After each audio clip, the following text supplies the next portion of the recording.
How are you guys? My name is Diego, and in this video we are going to be talking about the Casio SA-46. I'm gonna do this video from the standpoint of owning this keyboard for more than a year, using it for our lessons. If we're meeting for the first time, I am a music educator. I've been teaching for 17 years, and I use this keyboard regularly to teach voice and piano.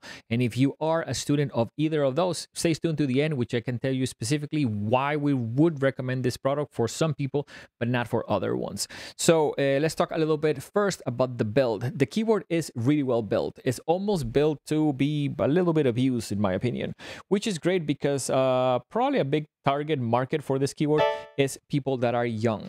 So I like, and I'll try to like lift it up there, that it has a pretty low profile. So if you look at the buttons, they don't really kind of like extend up, which is actually a great thing because it's almost like when you run your hands on it, like, you know, sideways, it's hard for anything to really come off or to be like damaged easily.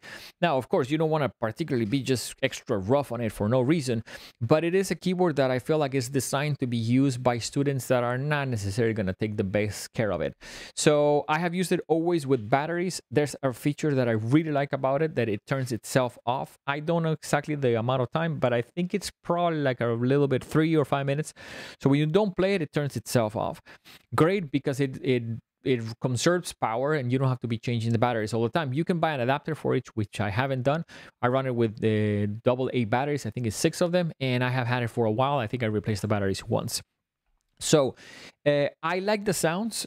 Keyboards can have terrible sounds that are in this price range. I think it has some not great sounds. The piano sound is not necessarily my favorite, but there's a couple of other very usable ones. I like this one. It's like a little electric piano. I really like the Vibe sound, which is this one, which I was using there at the beginning. And there's one also, which is like an acoustic bass. I believe it's 28, that I really like as well.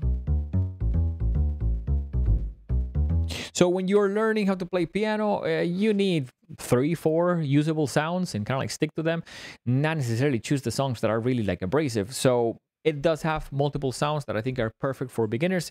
Let's talk a little bit about the amount of keys, because I think that's a little bit confusing. We made a different review of this product. Check that in the description of this video. That's when we purchased it. It has 32 keys, and I even had someone that posted a comment that they were confused about how many keys does it have. There's 2 models. There's an SA-76 and there's an SA-46. The 46 has 32 keys and the 76 has 46 keys, which I think is confusing, but it's almost, I can tell you the biggest, you know, thing that you should know. This fits both hands, play in C position, so that should be plenty for a beginner.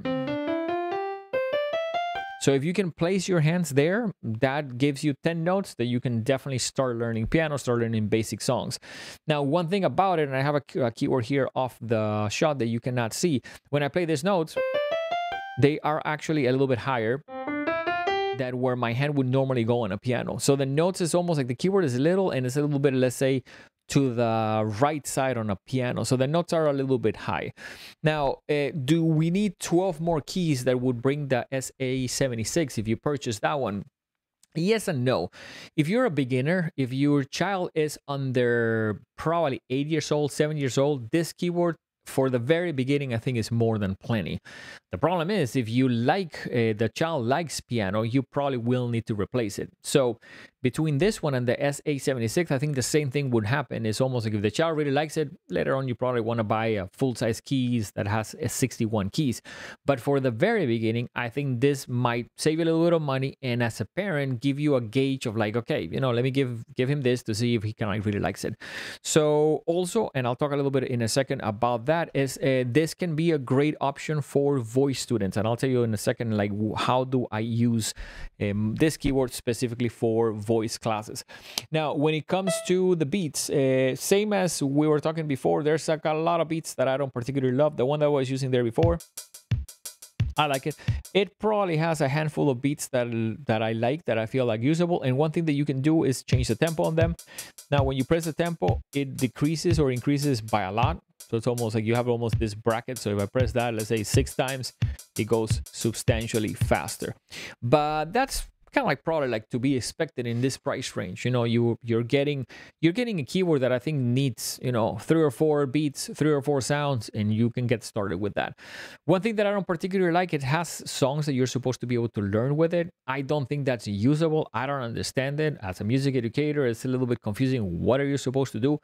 You can turn off the melody or of them, but I think they are, in my opinion, not something that is going to get a child rolling to be able to play something. So I think you're going to need some other way to like almost get the notes as I have them there labeled and get them to be able to understand what are they trying to play. The keyboard does not come labeled. We haven't labeled it because we use it like that for our students. Now let's talk about voice. I think this actually is a really good choice for a voice student, even if you are an adult. The keyboard is fairly inexpensive. I believe it's around $60 now at the time of making this video. And it's a keyboard that if you are a voice student and you're trying to learn a song, and you know that your starting note is, let me make sure that I have it on piano. Your starting note is D, E, and F sharp. You can almost play those notes while you're like practicing the song. You can also do simple things like practicing, let's say, warm-ups.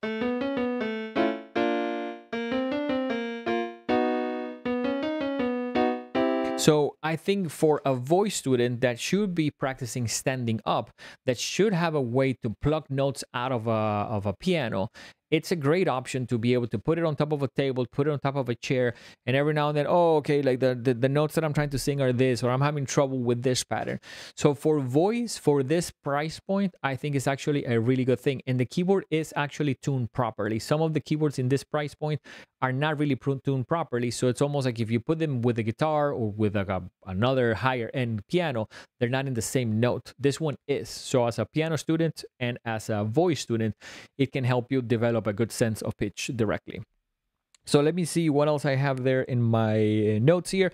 I like the fact that it has headphone jack. I actually have it plugged in through the headphone jack. Let me see if I can show it to you. So it's almost like I have it there with a cable.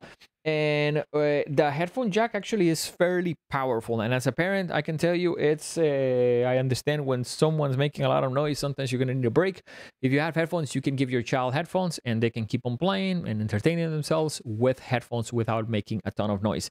And the signal, once again, is fairly powerful that it will drive multiple sounds. So overall, let me conclude by almost telling you who I think this is a great product and who I think is not a great product. For a child that is younger than probably 8, that is an absolute beginner, great choice. For someone that is trying to learn how to be a better vocalist, great choice as well.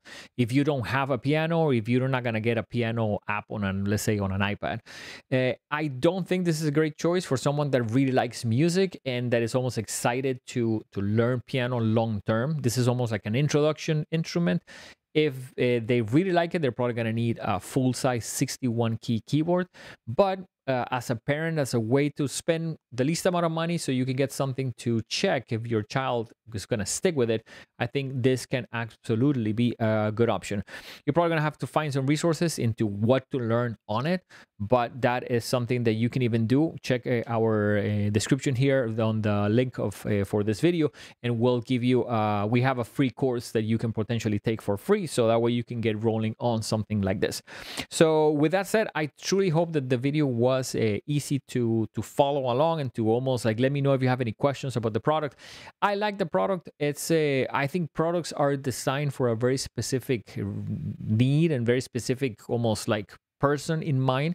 So this may not suit everyone's needs. We have multiple other reviews on other keyboards, but for someone that is young or a voice student, I think this can be truly a great gateway to get started with the process of learning music. If you like a little bit more information about what we do, check our main website, thehintmusicstudio.com. Thank you for watching. We'll see you guys on the next one.